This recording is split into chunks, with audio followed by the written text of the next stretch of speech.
নমস্কার দাদা এবং দিদিরা। আজকে আমি ভিডিও বানাবো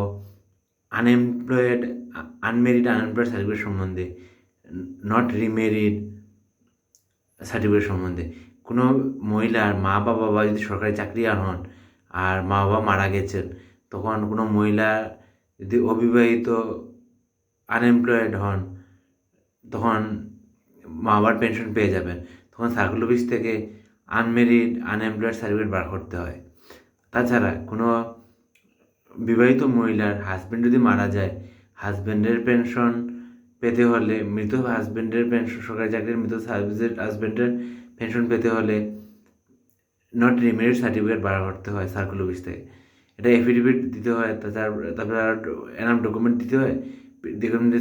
ডকুমেন্ট সার্কেল অফিসারকে পিটিশন করতে হয়।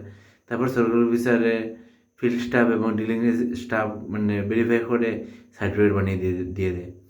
এটা থাকলে পেনশন পেয়ে যাবেন। এই বলে আমার বক্তব্য শেষ করলাম। যদি আমার ভিডিওটা ভালো লাগে, লাইক এবং শেয়ার করবেন। ধন্যবাদ।